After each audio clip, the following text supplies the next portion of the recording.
हमारे दादाजी ने हमको देख लिया। कहाँ जा रहे हो विष्णु बाबू? मैंने कहा अखबार में कविता छपवाने जा रहे हैं। तो ले कविता, तुम कविता लिखते हो क्या? हाँ।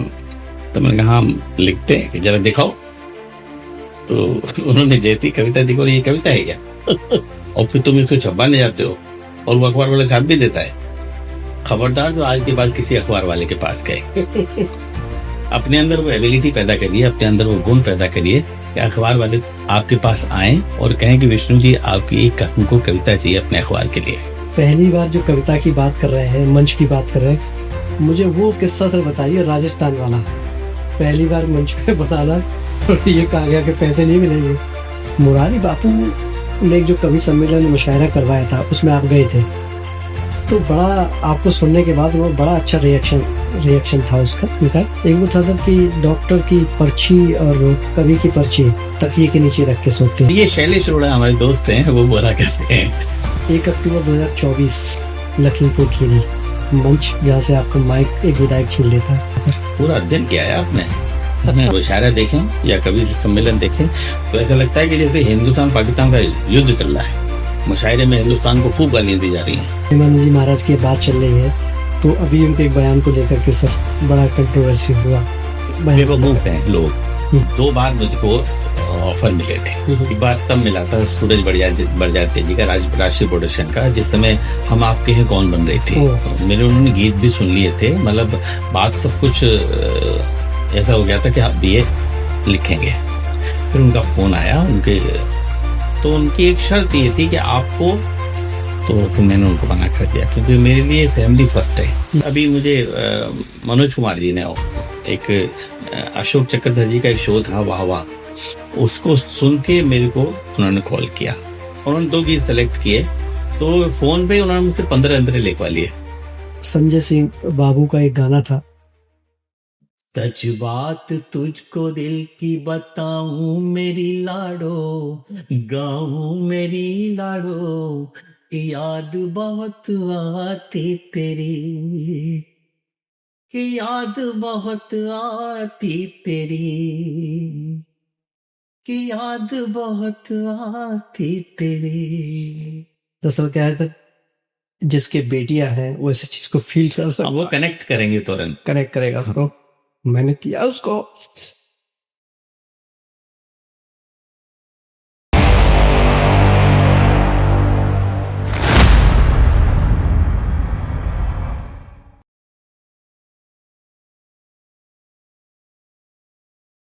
एक बात तुझको दिल की बताऊं मेरी लाडो, क्या याद मेरी आती है। ये गीत ना मैंने लिखा है और ना ही मैंने गाया है, क्योंकि मेरी आवाज इन अल्फाजों को बयां ही नहीं कर सकती। लेकिन वो मंच से गाते हैं तो सामने बैठे दर्शक झूमने को मजबूर हो जाते हैं। उनकी रचना में संवेदनाएं हैं, सच्चाई है। उनकी कविताएं हैं, समाज का आईना है, जो हर चीज को बड़ी आसानी से बयां कर देती है। जिनकी रचनाकार की बात कर रहा हूं, उनका नाम है डॉक्टर विष्णु सक्सेना, जो यश भारती पुरस्कार से सम्मानित हैं। और आज हम उनसे रूबरू होने जा रहे हैं। मेरे साथ विष्णु सक्सेना जी हैं। बहुत बहुत शुक्रिया सर, आज आप हमारे शो में आए। तो सबसे पहला मेरा सवाल आपसे यह है कि आप कवि कैसे बने, क्योंकि आपके पापा आपको डॉक्टर बनाना चाहते थे। कभी कोई बनता नहीं है जी।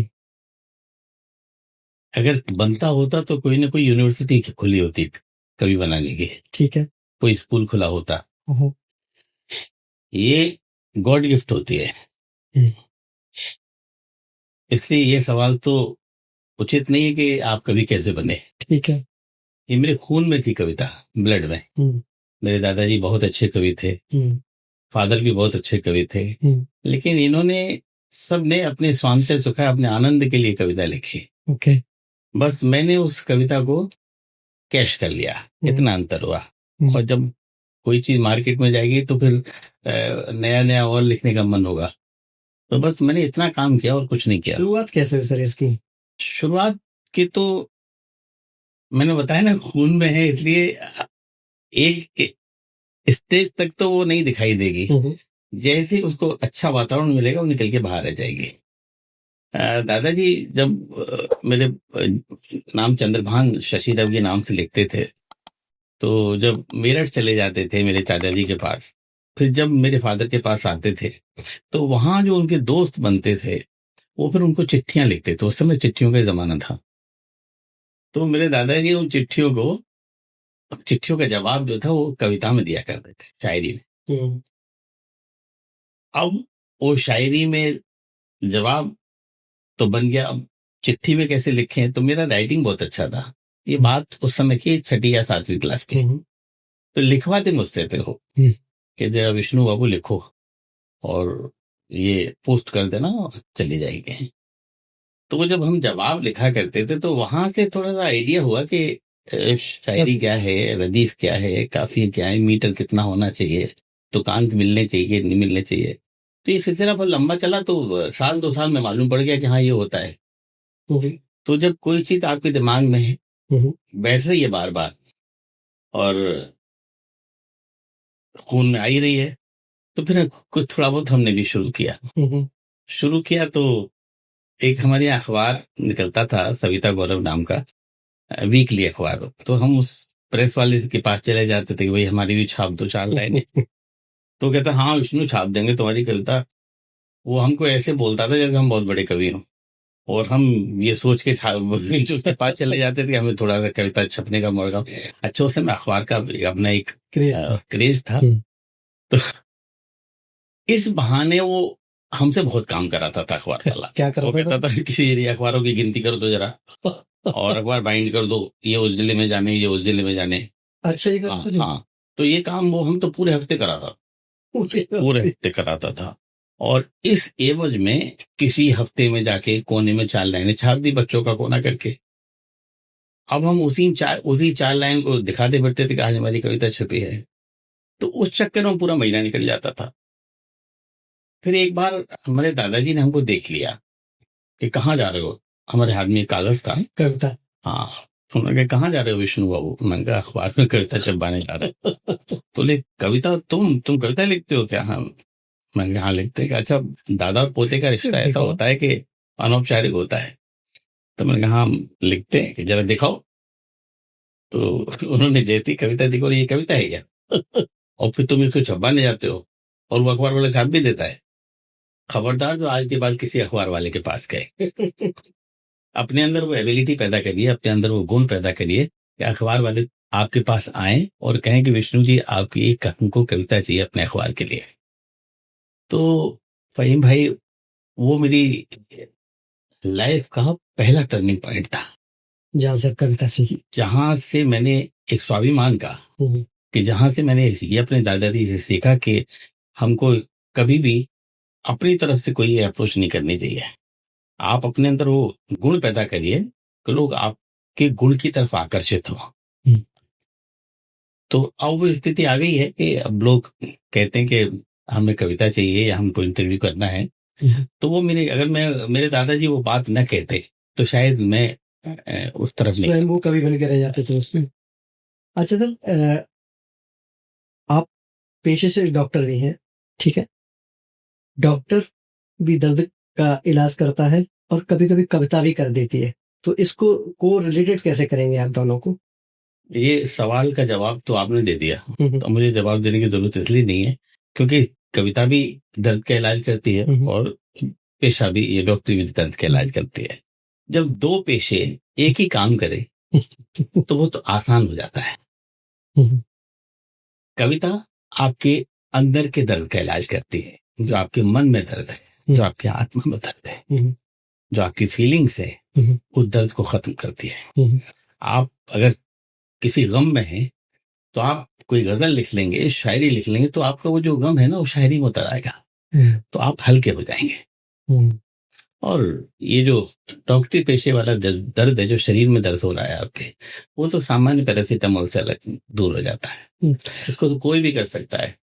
भौतिक संसार में आए हुए लोग इसका इलाज कर सकते हैं, लेकिन अंदर का जो दर्द है, आत्मा का दर्द, जो मन का दर्द है, वो ईश्वर ही दूर कर सकता है। सर, इस आत्मा के दर्द को सर कुछ 2 लाइन कविता के रूप में हो जाए तो सर कैसा रहेगा?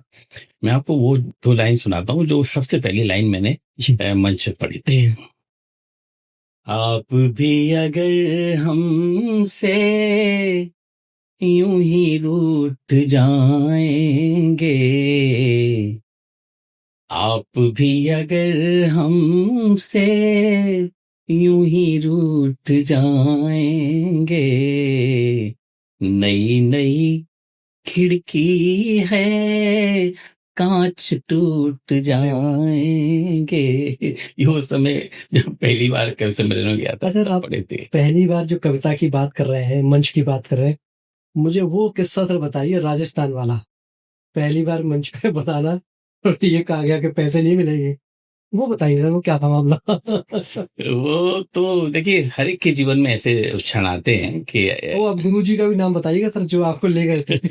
वो गुरुजी नहीं थे, मेरे दोस्त थे। दोस्त थे सर। उदयपुर की बात है। तो उन दोस्त ने मेरे को आकाशवाणी पे सुन लिया, तो उनको लगा कि इसकी आवाज भी अच्छी है और लिखता भी अच्छा है। तो उन्होंने कहा विष्णु चलोगे कवि सम्मेलन में? तो मैंने कहा चलेंगे, लेकिन यार आमंत्रण कैसे मिलेगा? तो बोले आमंत्रण नहीं, मैं मेरे साथ चलना, और तुमको जानता कौन है जो आमंत्रण भेजेगा? तो हम चले गए, और जब चले गए तो वो बांसवाड़ा जिले में एक परतापुर नाम की जगह है, वहां गया था मैं पहली बार। तो जब हम पहुंचे तो देखिए कैसी स्थितियों से गुजरना पड़ता है नए व्यक्ति को। तो जैसे वहां पहुंचे तो वहां पहले से बहुत सारे कवि थे, लगभग 35-36 कवि थे। तो हमको उनको देखते ही बोला कि आओ आओ उपेंद्र भाई। उपेंद्र भाई ने कहा कि मैं एक कवि को लेके आया हूँ। अरे बोले ये कवि को क्यों ले आए, यहाँ पहले से 35 कवि हैं, विष्णु भाई तुम मरवाओगे यार, कहने तो। तो उन्होंने कहा देख, तेरे कवियों से भारी पड़े तो तू किराया दे देना, वरना मैं अपने किराए से लेके आऊंगा, अपने किराए से ले जाऊंगा इसको। बोले हाँ फिर ठीक है। तो रात को कवि सम्मेलन हुआ, वहाँ बागड़ी भाषा के कवि ज्यादा थे, मैं हिंदी का कवि था। और क्योंकि अपनी इस यूपी का क्षेत्र है हमारा, अलीगढ़ का, यहाँ अच्छा फिर हम कायस्थ हैं तो उर्दू हमारी अच्छी थी। और जिस क्षेत्र में ये कवि सम्मेलन था वहाँ बोहरे थे।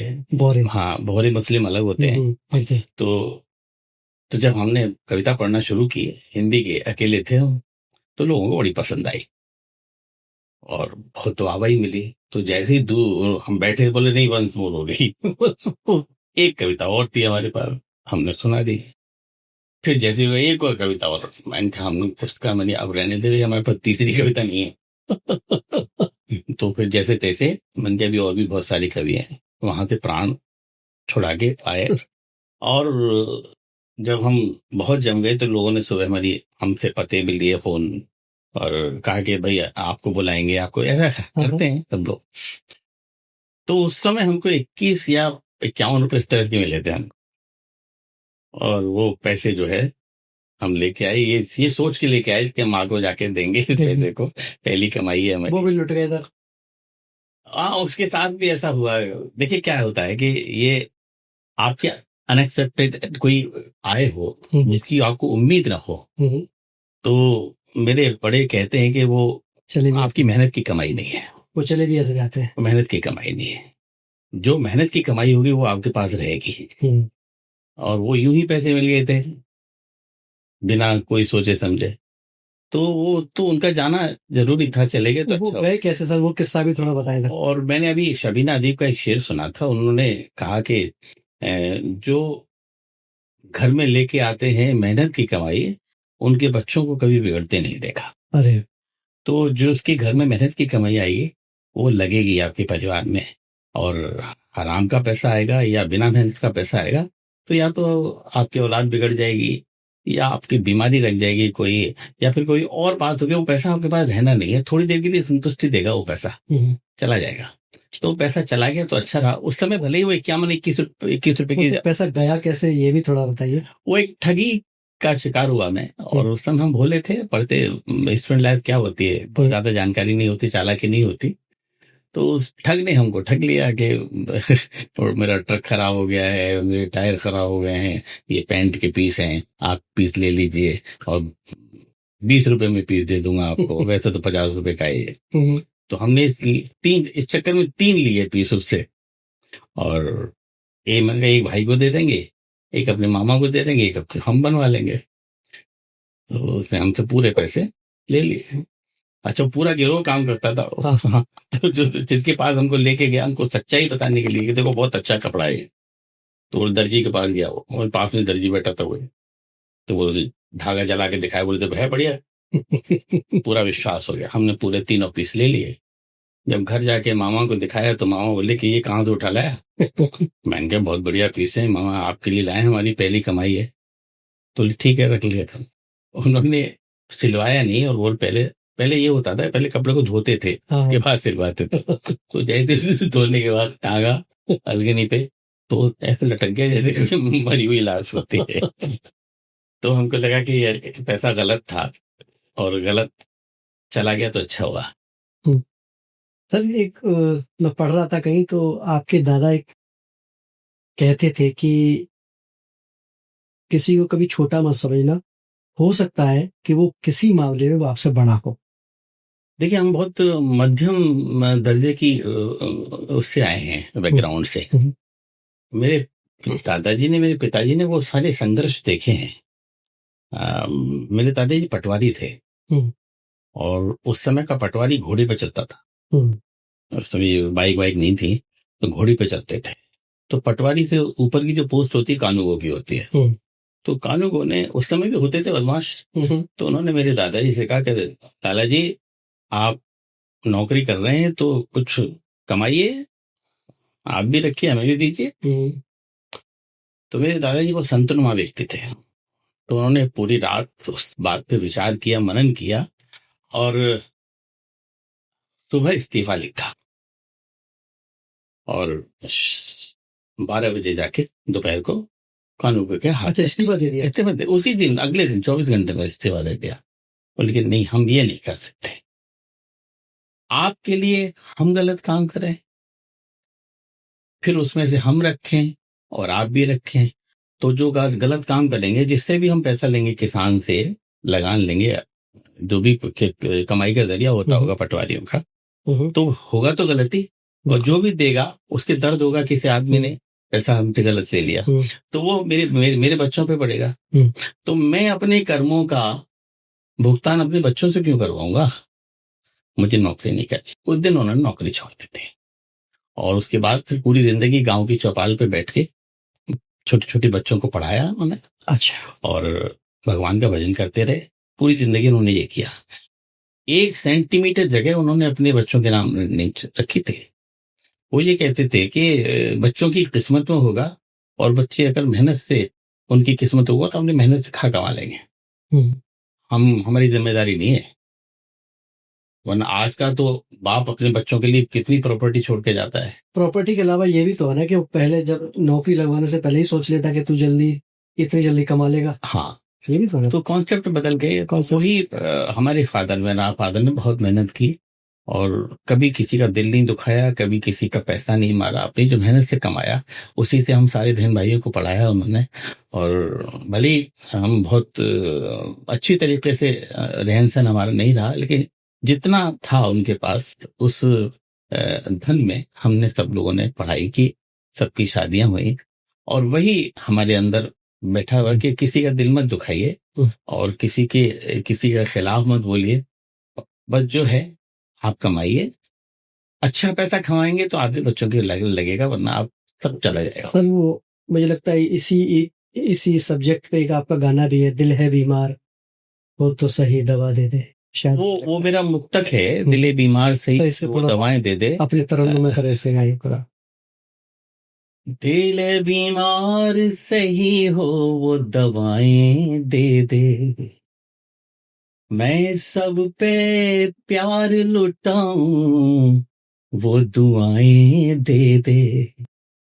ऐ मेरे रब मैं सांस सांस में महक जाऊं, ऐ मेरे रब मैं सांस सांस में महक जाऊं, मेरी आवाज की खुशबू को हवाएं दे दे, मेरी आवाज की खुशबू को हवाएं दे दे। तो ये तो ऊपर वाले से बहुत प्रार्थना करता हूँ बहुत बस शांत मैं थे। बस। अच्छा सर, आप एक वो शैलेश लोढ़ा का जो प्रोग्राम होता है, क्या बात है, वाह वाह क्या बात है, तो उसमें आप शायद हाँ, मैंने बहुत एपिसोड के बारे में वो की है आपने, तो उसमें गोपाल दास नीरज ने शायद आपके बारे में कहा था कि ये गीतकार आपके बारे में कुछ कहा था उन्होंने। हाँ, उन्होंने कहा था कि वो ये बहुत अच्छा लिखा है तुमने, और जब तुम बात करते हो तो ऐसा लगता है, जब तुम पढ़ते हो तो ऐसा लगता है जैसे वो रब से बात कर रहे हो। तो वो इसलिए उनको अच्छी लगी कि वो खुद भी इसी तरह की कविताएं लिखते थे। जब आदमी को अपने जैसा कोई व्यक्ति मिल जाता तो तारीफ करता है। तो उनकी भी सारी प्रेम की कविताएं सीधे ईश्वर से कनेक्ट होती थी। तो जब उन्होंने मेरा ये मुक्तक सुना तो एकदम खुश हो गए, बोले विष्णु अब तुम सही दिशा में जा रहे हो, और ये बहुत अच्छा मुक्तक है। एक वो था सर कि डॉक्टर की पर्ची और कवि की पर्ची तकिए के नीचे रख के सोते हैं। ये शैलेश अरोड़ा हमारे दोस्त हैं, वो बोला करते हैं।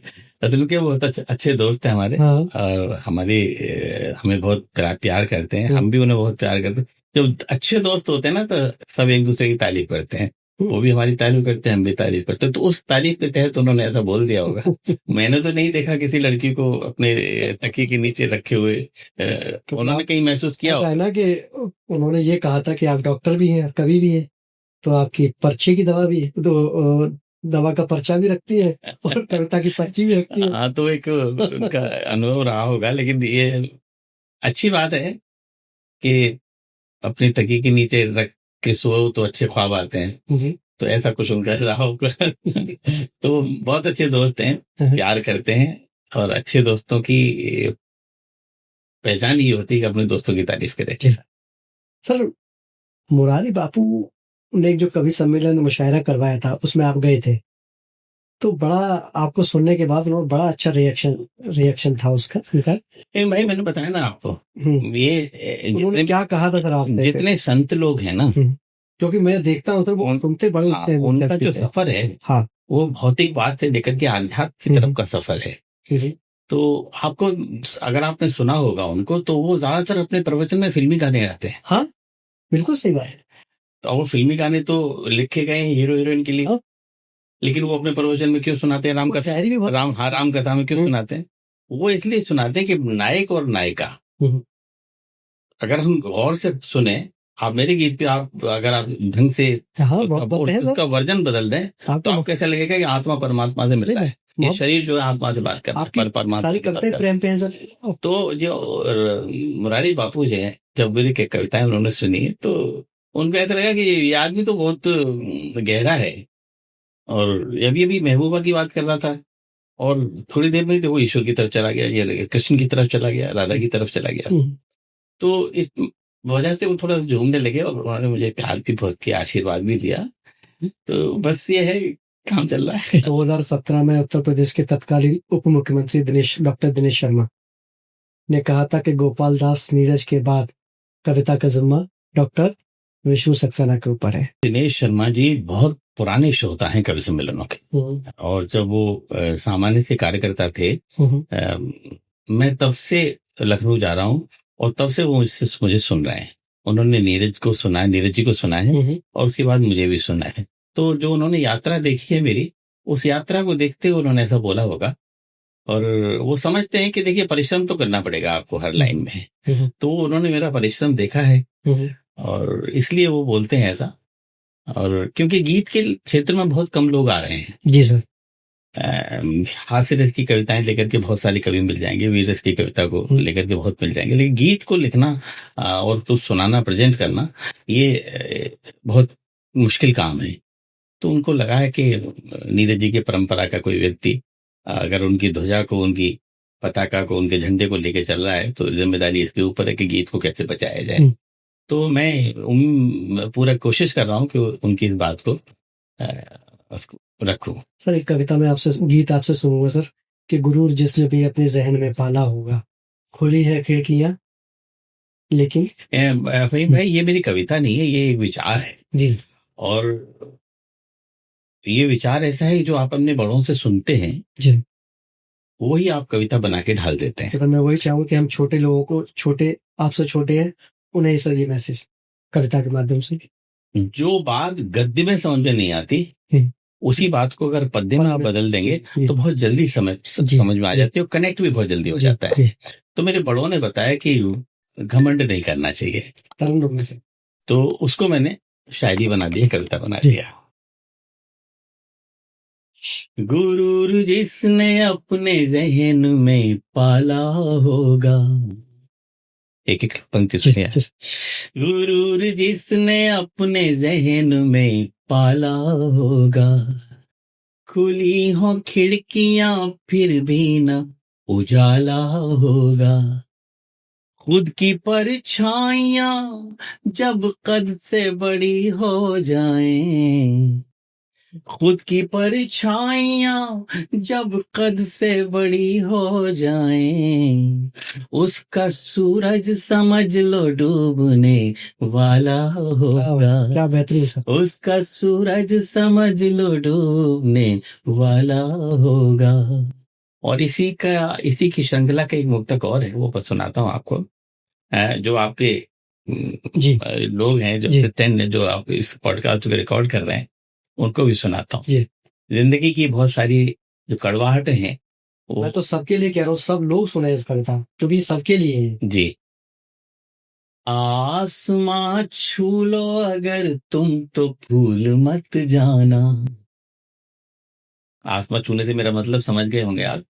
आसमां छू लो अगर तुम तो भूल मत जाना, ये ही डोला गुरूर का है झूल मत जाना। करो भला जो किसी का तो याद मत रखना। शानदार। करो भला जो किसी का तो याद मत रखना, करे तुम्हारा भला उसको भूल मत जाना। करे तुम्हारा भला उसको भूल मत जाना। और एक मुक्तक जो बहुत जरूरी है, मैं अपने दर्शकों को सुनाना चाहता हूं इस पॉडकास्ट के माध्यम से, और खास तौर से भाई आपके लिए। Thank you sir. जो हाथ थाम लो वो फिर न छूटने पाए। दोस्ती करिए तो फिर ढंग से करिए, अच्छी करिए। उसकी खुशियां भी आपकी हैं, उसके गम भी आपके हैं, ये मान के चलें, तब दोस्ती करें। ये नहीं कि उसकी खुशी में तो आप उसके बन गए और गम में मैदान छोड़ के भूल गए। जो हाथ थाम लो वो फिर न छूटने पाए, प्यार की दौलतें कोई न लूटने पाए। जब भी छू लो बुलंदियां तो ध्यान ये रखना, ये आपके लिए कह रहा हूं। जब भी छू लो बुलंदियां तो ध्यान ये रखना, जमीन से पांव का रिश्ता न टूटने पाए। जमीन से पांव का रिश्ता न टूटने पाए। बहुत शानदार। मुझे मालूम है कि आपने एक मेरा इंटरव्यू किया था मेरे घर पे जाके, तो वो रिश्ता आज तक बना हुआ है, और उस बात को कई साल हो गए। तो वो रिश्ता ऐसे ही होना चाहिए, और चाहे आपकी रीच हाई है या नहीं है, इससे कोई मतलब नहीं है, दिल का रिश्ता होना चाहिए। और आप भूले नहीं हमको, ये हम बड़ी मेहरबानी ऊपर वाले की। ये तो मेरे लिए सौभाग्य की बात है कि मेरे साथ आप जैसे महान हस्ती है। हम दोनों मैं इसको अपना गुरूर कह सकता हूँ। मैं इसको गुरूर कह सकता हूँ। मुझे कोई गलत फहमी नहीं है फहीम भाई, मैं कोई महान हस्ती नहीं हूँ। नहीं, मैं बता, ये हर महान हस्ती का ना मैं हकीकत बता रहा हूँ। मुझे कोई गुरूर नहीं है, कोई गलत फहमी नहीं है। हम और आप सिर्फ कठपुतलियां हैं, करने वाला कोई और है, डोरी किसी और के हाथ में है। आज जरूरी ये मत समझिए कि आपने मुझे बुलाया तो मैं आ गया। ये तो विधि का विधान पहले से तय था, पहले से तय। ऊपर वाले का एक बहुत बड़ा कंप्यूटर है, जिसमें एक बहुत बड़ी हार्ड डिस्क लगी हुई है, उसमें सबका लेखा जोखा फिट है। तो जब सब पता रहता है कि आज किसको आगरा जाना है, कितने बजे कहाँ मिलना है, और अब उसके बाद उसका दूसरा काम क्या है। जी सर। ये हम सब गलतफहमी में जीते हैं कि मैंने ये कर दिया, मैंने वो कर दिया, मैंने अपने बेटे को इतना पढ़ा दिया, इतना कमा रहा है। जब आप थोड़ा सा ज्ञान हो जाएगा ना आपको, ये सब चीजें बहुत नॉर्मल लगेंगी। इसलिए आदमी को सहज रूप में जीना चाहिए। जिस दिन आप सहजता से जी लिए, उस दिन आप आदमी बन जाएंगे। एक बहुत सूत्र बता रहा हूं आपको कि अ, बहुत आसान बनिए। आसान लिखना बड़ा मुश्किल काम है, मुश्किल लिखना बहुत आसान है। जी। इसी तरह से जिंदगी में आप जितने रिजर्व हो जाएंगे, लोग आपसे कटते चले जाएंगे। जितने आप घुल मिल जाएंगे, जितने आप आसान हो जाएंगे, जितने आप सामाजिक हो जाएंगे, लोग आपके पास आते चले जाएंगे। वही वजह है सर, आपकी कविताओं में बिल्कुल आसान शब्दों का इस्तेमाल होता है। हाँ, ये मैंने नीरज जी से सीखा कि नीरज जी भी बहुत आसान लिखा करते थे। तो आप आसान बनिए, सरल बनिए, कठिन बनने की कोशिश मत करिए, क्योंकि जिंदगी में बहुत सारे लोग ऐसे मिलेंगे आपको जो बहुत कठिन है। किसी को किसी बात का घमंड है, किसी को किसी बात का घमंड है, किसी को गाड़ियों का है, किसी के अपनी प्रॉपर्टी का है, किसी को नौकरी का है। आपके पास ईश्वर सब दे आपको, कुछ भी, लेकिन धरातल पे रखे, मजा उसी में है। सर, इसी पे जो आप कह रहे हैं धरातल पे है, तो नई पीढ़ी के लिए संदेश था कि आपका एक वो था कि लकीरें हाथ की हो। नई पीढ़ी से हमें कोई शिकायत नहीं है। हाँ। नई पीढ़ी बहुत अच्छी है और उसमें बहुत एनर्जी है, और ईश्वर एनर्जी, इतनी एनर्जी हमको देता तो हम बहुत सारे काम कर सकते थे। लकीरें हाथ की जो हाँ, नहीं सकते, लेकिन बस उनको दिशा देने की जरूरत है। और ये बड़े सामाजिक मुक्तक है मेरे, जिनका आप जिक्र कर रहे हैं सर, सुनाइए। वो इसलिए है कि हमारे परिवार टूटते जा रहे हैं जी। ये डिटोरिएशन का युग है, पतन का युग है। और जब पतन होता है, चाहे वो आध्यात्मिक पतन हो, चाहे वो सामाजिक पतन हो, चाहे वो पारिवारिक पतन हो, ये पारिवारिक पतन पे मेरे लिखे हुए मुक्तक हैं। और हमारी जो जिंदगी है वो परिवार से शुरू होती है। अगर हमने अपने परिवार को बचा लिया तो हम अपने समाज को भी बचा लेंगे और इस टूटते हुए देश को भी बचा लेंगे। क्या है सर वो लाइन? वो ये है कि बदलते वक्त में ये कैसा दौर आया है, बदलते वक्त में ये कैसा दौर आया है, हामी से दूर हो रहा हमारा साया है। आज हम उनकी जुबां पे लगा रहे बंदिश, आज हम उनकी जुबां पे लगा रहे बंदिश, जिन बुजुर्गों ने हमें बोलना सिखाया है। और शानदार। जिन बुजुर्गों ने हमें बोलना सिखाया है। तो मैं अपनी नौजवान बच्चों से, नौजवान पीढ़ी से यही कहना चाहूंगा कि जिन माँ बाप ने हमको पैदा किया है, उनका सबसे बड़ा एहसान तो ये कि उन्होंने हमें पैदा किया है, ये खूबसूरत दुनिया दिखाई है। अगर वो ना होते तो हम ये संसार नहीं देख सकते थे। जी। आज हम थोड़े से लायक क्या हो गए, हमको डिग्री मिल गई, अच्छी नौकरी मिल गई, तो हम अपने जो माँ बाप को तिरस्कार देते हैं, जो उनके साथ व्यवहार करते हैं, ये इससे बड़ा पाप कोई है नहीं। तो उस पाप से बचिए। लकीरें हाथ की जो अपनी पढ़ नहीं सकते, लकीरें हाथ की जो अपनी पढ़ नहीं सकते, हवा खिलाफ हो तो उससे लड़ नहीं सकते, जो अपने घर के बुजुर्गों की करे अनदेखी, मेरा दावा है कि वो आगे बढ़ नहीं सकते। मेरा दावा है कि वो आगे बढ़ नहीं सकते। इसलिए मैं आपसे इल्तजा करता हूँ, हाथ जोड़ के निवेदन करता हूँ, बच्चों, अगर आपके माता पिता हैं तो आप बड़े खुश नसीब हैं। और जीते जी जब तक आपकी बदन में सांस है, उनको पूरा रेस्पेक्ट करिए, उनको कोई तकलीफ मत होने दीजिए। दूसरा, अपने गुरु का बहुत सम्मान करिए जिसने आपको सिखाया है। और अपने छोटों से मोहब्बत करते रहिए, बड़ों का आदर करते रहिए। ये जीवन का मूल सिद्धांत है, इसके अलावा कुछ भी नहीं है। ये सब इतनी दुआएं देंगे आपको कि अब आगे की जो राहें हैं ना, आसान होती चली जाएंगी। इन जो माता पिता है ना, इनको बहुत मामूली चीज मत समझिए। ये जीते जागते देवता हैं, जीते जाते भगवान है। ये हमने भगवान को नहीं देखा है कहाँ रहता है, भगवान ने अपना रूप धर के हमारे घर में बैठा हुआ है और हम पहचान नहीं पाते। हम केदारनाथ चले जाते हैं, मक्का मदीना चले जाते हैं और जगह जगह तीर्थ यात्राएं करने चले जाते हैं उन्हें ढूंढने। बस उनको प्यार करिए, उनका आदर करिए। माँ के ऊपर सर बात आई थी, माँ के ऊपर आपने एक गाना लिखा था, हालांकि किसी फिल्म का गाना था जो आपको बड़ा अच्छा लगा था कि कौन सी है वो चीज। अच्छा, हाँ वो मैं बहुत जब स्टूडेंट लाइफ में था हाँ तब ये गीत बहुत गाता था, क्योंकि मैं अपनी माँ से बहुत अटैच था। इसलिए माँ से जुड़े हुए जितने भी गीत थे वो मुझे बहुत अच्छे लगते थे। उसी सिलसिले का एक गीत था और जिसको मैंने, जब मैं उदयपुर में पढ़ता था, उस गीत को मैंने स्टेज से गाया था जी। और उस गीत का इतना प्रभाव हुआ कि प्रिंसिपल ने मेरी पूरे 5 साल की फीस माफ कर दी थी, कौन सा गाना था सर, आदि। सुनाइएगा। और उस एक रात में उस गीत से इतना पॉपुलर हो गया मैं, पूरे कॉलेज में सब लोग मुझे जान गए और मैं हीरो हो गया।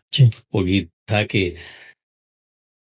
कौन सी है वो चीज जो, ये मेरा लिखा हुआ नहीं है, कौन सी है वो चीज जो यहाँ नहीं मिलती, सब कुछ मिल जाता है लेकिन हाँ माँ नहीं मिलती, माँ नहीं मिलती।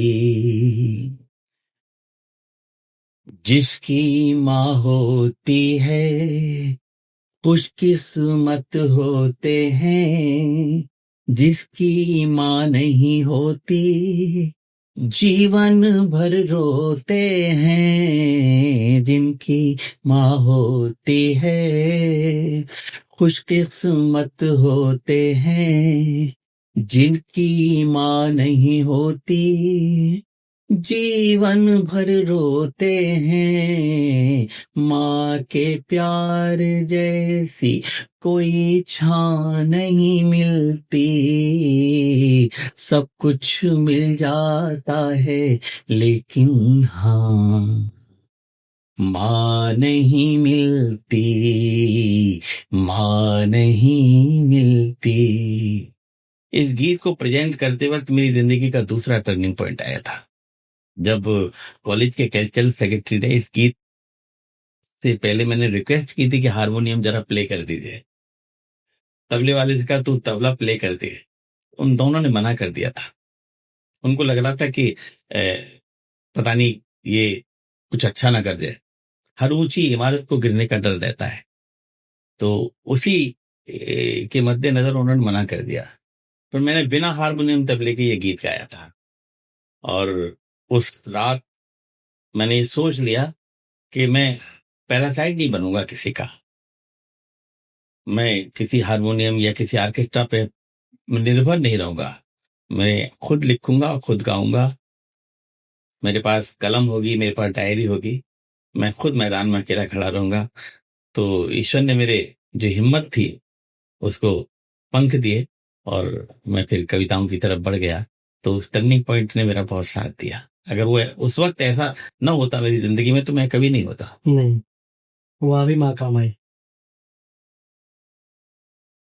सर 1 अक्टूबर 2024 लखीमपुर खीरी मंच, जहाँ से आपका माइक एक विधायक छीन लेता है, वो क्या पूरा वाकया था सर? पूरा अध्ययन किया है आपने। बहुत पढ़ाई की है मेरे बारे में। उसमें हमारी कोई गलती नहीं थी। वो विधायक महोदय थे। क्या है कि कोई जब पदार्थ अंदर होता है ना तो धीरे धीरे असर करता है। तो मुझसे पहले जो कवि थे वो नीचे बैठे थे विधायक महोदय, और जब भी कोई कवि आता था उसको नीचे से डिस्टर्ब करते थे। अच्छा। हर कवि को उन्होंने डिस्टर्ब किया, शबीना को नहीं पढ़ने दिया और सर्वेश को नहीं पढ़ने दिया, सब मतलब सबके लिए वो कमेंट पास करते रहे। अब जब योगेश वर्मा थे ना? मैं नाम नहीं जानता हूँ, ये भी नहीं मालूम मुझे कि किस दल के थे। बीजेपी के। अच्छा, बीजेपी के थे। खैर ये तो आते जाते रहते हैं। तो जब टाइम हो गया, 4-5 कवि पढ़ गए, तो वो उस रंग जो पदार्थ था उसने रंग दिखाना शुरू किया। तो उनको लगा कि जब मैं यहाँ बैठ के इनको रोक सकता हूँ तो मुझे स्टेज पे चलना चाहिए। और वो उस समय मैं माइक पे था। उन्होंने आओ देखना था, बस मेरी कविता पे माइक हाथ में लेकर के और मेरी कविता को डिस्क्राइब करना शुरू कर दिया उन्होंने। अच्छा। मुझे कुछ अपशब्द नहीं बोला उन्होंने, लेकिन वो जैसे नेताओं की आदत होती है वो बोलना शुरू कर दिया। जनता बहुत परेशान थी उन विधायक महोदय से, क्योंकि वो कवि सम्मेलन चलने ही नहीं दे रहे थे। फिर वो कवि सम्मेलन बहुत मतलब बिखर गया और फिर उनको वहां से भगाया, मैदान से दूर ले गए विधायक को। अच्छा। हाँ, तब जाके आगे कवि सम्मेलन चला। तो कुछ होते हैं, जब नगर पालिका का पानी बहता है तो कुछ कीटाणु आ ही जाते हैं। सर, देश की राजनीति पे थोड़ी बात कर ले। आज की राजनीति पे आप क्या कहेंगे सर? देखिए, ये राजनीति हमारा विषय नहीं है और हम उस विषय में जानते भी नहीं है कुछ भी। हमसे आप कुछ भी पूछेंगे तो हम उल्टा सीधा ही जवाब देंगे, क्योंकि जबकि कोई जानते नहीं किसी चीज को, अनपढ़ है जिस मामले में। लेकिन मैं इतना जानता हूं, एक लाइन में समझा सकता हूं आपको पूरे। सन 47 से हमारा देश आजाद हुआ और हम यहां तक आए हैं। ये राजनीति एक तरह से पिता पुत्र का संवाद है। उस समय जब 47 के बाद जिन लोगों के हाथ में देश था वो समझ लीजिए पिता थे। ओके। हर पिता ये चाहता है कि मैं इस घर को बहुत अच्छी तरह चलाऊं जी, और जितनी सामर्थ्य होती है चलाता है, अच्छी तरह चलाता है। एक एज के बाद उसका वो चला जाता है, फिर उसके बेटे संभालते हैं। तो अब उनके बेटे संभाल रहे हैं, अगर लायक होंगे तो घर को अच्छी तरह चला लेंगे। उन्होंने उस समय अपने युग में बहुत अच्छा किया। अब जो हो रहा है वो भी, जो इस समय है वो भी अपने जाने तो बहुत अच्छा कर रहे हैं। देश का परिस्थिति के हिसाब से बाप भी अच्छा कर चुके और बेटे भी अच्छा कर रहे हैं। तो उस हिसाब से, और यूं आरोप प्रत्यारोप तो चलते रहते हैं, उससे कोई मतलब नहीं, लेकिन देश के हित में काम होने चाहिए, अहित में नहीं होने चाहिए। ठीक है सर, चलिए ठीक है, सियासत में बात नहीं करते, हम आपस में बात कर लेते हैं। हाँ। कलम आपके पास भी है, कलम हमारे पास भी है। किसकी कलम कुंद हो गई है सर? क्या पत्रकार की कलम कुंद हो गई या कवि या शायर की? मैंने कहा ना आपसे, ये पतन का युग चल रहा है, और जब पतन समाज पतित होता है तो उसमें सब पतित होते हैं, कोई नहीं बच सकता। हम और आप भी तो समाज के योग अंग है ना, पार्ट है जी। तो जब समाज की दूसरी लोग में गिरावट आई है तो हम लोगों में भी गिरावट आएगी, हम बच नहीं सकते हैं। तो जहां आपने लोग अन्य चीजों से समझौता किया है, हम लोगों ने भी समझौता किया है। हमारे यहाँ भी दलों में बट गए कवि और शायर जी। आप अगर मुशायरा देखें या कवि सम्मेलन देखें तो ऐसा लगता है कि जैसे हिंदुस्तान पाकिस्तान का युद्ध चल रहा है। अच्छा, मंच पे ऐसा दिखता है? हाँ, मुशायरे में हिंदुस्तान को खूब गालियां दी जा रही हैं। हाँ। और कवि सम्मेलन में पाकिस्तान को खूब गालियां दी जा रही हैं। तो गिरावट तो ये भी आई है। एक वो जमाना था जब दिनकर जी कविता पाठ करते थे, फिर खून खोल जाता था। अब तो कुछ होता ही नहीं है, कितने आप जो उसकी कविता पढ़ लीजिए। तो पतन हमारे पास, हमारे यहाँ भी हुआ है। और जब बिना भावनाओं की कोई चीज लिखी जाएगी तो उसमें उबाल नहीं आ सकता। उबाल नहीं आ सकता। सोच की जो चीज लिखी जाती है ना, वो अखबार होता है। और जो भावनाओं से लिखा जाता है कविता, वो कविता होती है। सोच के भाषण आप लिख सकते हो दिमाग से, दिल से तो कविता होगी। तो सर, आज के वीर रस जो है, वीर रस कवि है, तो वो भावने नहीं उसमें डाल पा रहे? नहीं डाल पा रहे, होती तो क्यों नहीं, उसका रिजल्ट आता तुरंत। और इस समय तो देखिए, मैं बहुत कड़वी बात कह रहा हूँ, असल बात कह रहा हूँ, इस समय वीर रस का स्कोप इसलिए कम हो गया है कि जो समस्याएं थी जिन पे कविताएं लिखी जा रही थी, वो राम मंदिर पे कविताएं लिखी जा रही, वो बन गया। कश्मीर पे लिखी जानी थी, वो खत्म हो गया। अब आप किस पे कविता लिखोगे? आप अब वो ऐतिहासिक तो लिख नहीं सकते कि उसने राणा प्रताप पे आक्रमण कर दिया, राणा प्रताप ने फिर अपने मेवाड़ बचाया। उस इतिहास से आज का युवा कनेक्ट होगा नहीं हो रहा। उसे क्या लेना देना, नेता हो रहे हैं। हाँ, उससे राणा सारा मेवाड़ तो ये सब बताया ना, पतित होना अच्छी बात नहीं है। सर, आपने प्रेम को क्यों चुना अपनी कविता में? प्रेम एक ऐसी चीज है जिससे कोई भी व्यक्ति अछूता नहीं है। अगर कोई ये कहे कि मैंने प्रेम नहीं किया तो वो सरासर झूठ बोल रहा है। प्रेम हर व्यक्ति करता है। प्रेम के रूपांतरण अलग अलग हो सकते हैं। कोई देश से प्रेम कर सकता है, कोई अपने बच्चों से प्रेम कर सकता है, कोई अपनी किताबों से प्रेम कर सकता है। आप प्रेम को सिर्फ लड़के लड़कियों में क्यों मांगना चाहते हैं? हम्म, आपने जो सवाल पूछा है वो उसी दृष्टिकोण से पूछा है।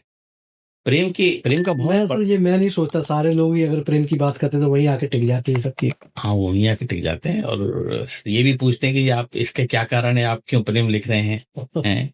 तो मैं तो बस एक शेर में बात खत्म कर देता हूँ कि वैसे तो तेरा जिक्र जमाने में करूंगा, कोशिश ये करूंगा कि तेरा नाम ना आए।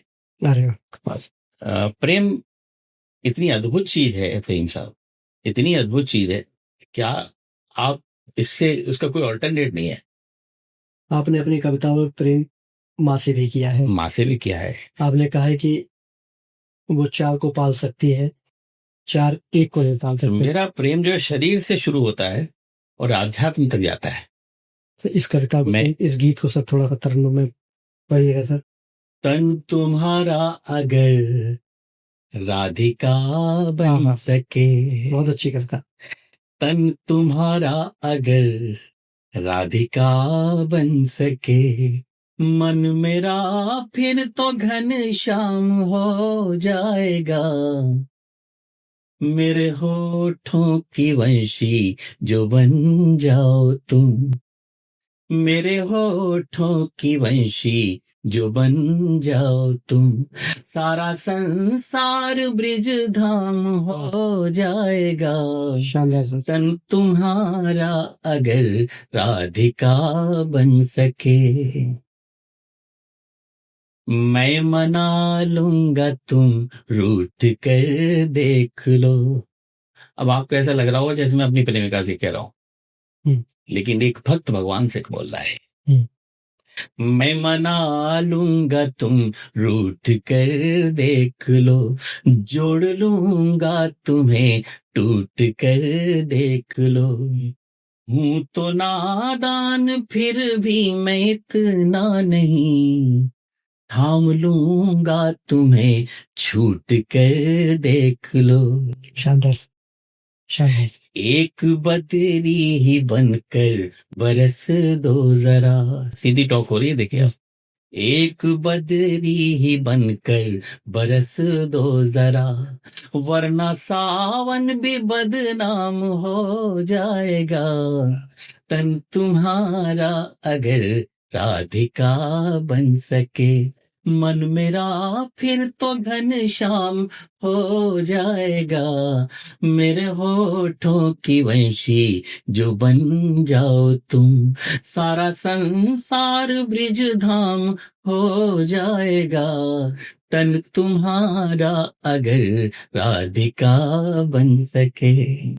क्योंकि हम ब्रिज के रहने वाले हैं, ये पूरा क्षेत्र ब्रिज में आता है, इसलिए कृष्ण का मेरे ऊपर बड़ा असर है, कृष्ण और राधा का। तो हर गीत में वो कहीं ना कहीं घूम फिर के आ जाते हैं और उसी का परिणाम ये है कि वो गीत मैं कहाँ से शुरू करता हूँ वहां जाके अटक जाता है। और ये यात्रा है मेरी, जिसको मैं सार्थक यात्रा मानता हूँ। अभी मैं प्रेमानंद जी के पास भी गया था तो उन्होंने भी कहा यही, अच्छा, कि मेरा सवाल था उनसे कि मैंने जिंदगी भर प्रेमी प्रेमिका पे गीत लिखे हैं, ऐसी कौन सी आपने सर प्रेमानंद जी से कहा? जी हाँ, जी मैंने कहा उनसे, मेरा सवाल था कि मैंने जिंदगी भर प्रेमी प्रेमिका पे गीत लिखे हैं, ऐसा क्या करूं कि ये सारे के सारे गीत आध्यात्म की तरफ चले जाएं। तो उन्होंने एक ही बात की कि आपको बहुत प्रसिद्धि मिल सकती है, तालियां मिल सकती हैं, पैसे खूब मिल जाएंगे, लेकिन जो सबसे बड़ा धन है आप उससे चूक जाएंगे। तो मेरा तो उन्होंने यही कहा कि आप ये सब छोड़ के और बस अध्यात्म की कविताएं लिखिए, भगवान की कविताएं लिखिए, ईश्वर की कविताएं लिखिए, तो इससे जो धन प्राप्त होगा वही काम आना है आपको वहां जाकर के। जी, वो संत है, उन्होंने संत जैसी बात की और मूल तत्व तो यही है। तो उन्होंने फिर मेरी जो समस्या थी उसको आसान किया। उन्होंने कहा देखो एकदम नहीं छोड़ सकते, तो ऐसा करो शुरू में आप प्रेमी प्रेमिका की बात कर लीजिए और फिर धीरे धीरे करके अंत में ऐसा कुछ करिए कि वहां पे जाके आपका जो लेखन है राधा के चरणों में या कृष्ण के चरणों में समर्पित हो जाए। तो वो मैं पहले से कर रहा था, लेकिन उनका एक ऐसा मोहर लग गई तो मेरा आत्मबल बढ़ गया सर अब प्रेमानंद जी महाराज की बात चल रही है, तो अभी उनके एक बयान को लेकर के सर बड़ा कंट्रोवर्सी हुआ। शायद सुना है, तो उसे लेकर के आपका नज़रिया क्या है उस बयान को बेवकूफ लेकर? हैं लोग, हुँ, हुँ। और ये वही लोग चिल्लाते हैं जो ऐसा करते हैं। और आज देखिए पूरा समाज प्रेमानंद जी के समर्थन में खड़ा हुआ है। हाँ, हाँ। अब वो चंद लड़कियां हैं, 2-3 लड़कियां या कुछ चैनल हैं, उनको अपनी टीआरपी बनानी है, वो ऐसा कर रहे हैं। वो कुछ ज्यादा दिन चलना नहीं है, बस ये टीआरपी का खेल थोड़ी दिन का होता है, 2-4 दिन का, 1 आध हफ्ते का, वो फिर टॉपिक खत्म हो जाते हैं। उन्होंने कहाँ कुछ गलत कहा है मुझे बताइए? सब कुछ सही कहा है। लोगों ने सोच उसे गलत किया है। सोच गलत रहे हैं आप। समाज में तो चल ही रहा है ना। हाँ, सब चल रहा है, वो सब देख रहे हैं वो। हुँ। तो दृष्टिकोण उनके खराब हो गए लोगों के। अच्छी बात को भी गलत दिशा में ले जाकर उसको क्रिटिसाइज करना, और संतों क्रिटिसाइज कर रहे हैं, आप क्यों पाप के भागी बन रहे हैं? उन जैसी तपस्याएं तो करिए आप। सही बात है, जिंदगी गला दी उन्होंने और अनुभवों में। उनके पीछे तो हर समाज का आदमी है सर। थोड़ा सा ऐसा नहीं है कि सिर्फ हिंदू वहां जा रहे हैं, अजय, बहुत सारे लोग अभी जा मैंने रहे हैं। देखा वो अरब से कई हाँ। मुस्लिम आए उनसे मिलने। हाँ। तो जो बात अच्छी होती है वो चाहे अरब की लोग मेरे सुने, चाहे अमेरिका के लोग सुने, सबको अच्छी लगेगी। और जो खराब होगी उससे कोई भी, उसके परिवार के लोग भी नहीं सुन पाएंगे। सही बात है सर। संजय सिंह बाबू का एक गाना था, वो अपने पिता से शिकायत करती है सर कि मेरी शादी हो गई, क्या मुझे याद करते हैं कि नहीं करते?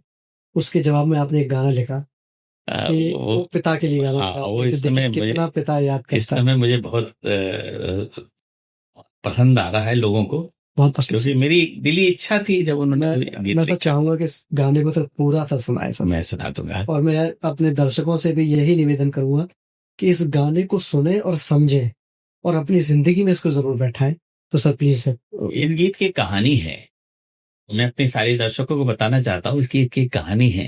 जैसा कि आपने नाम लिया संजय सिंह जी का, वो एक गीतकार हैं, और मैं उनसे अनिरुद्ध गीता जानता नहीं था। उनका गीत ये जरूर मैंने सोशल मीडिया पे सुना, कोई लड़की गा रही थी, और उसको फिर बाद में देखा तो उनको बहुत लोगों ने गाया।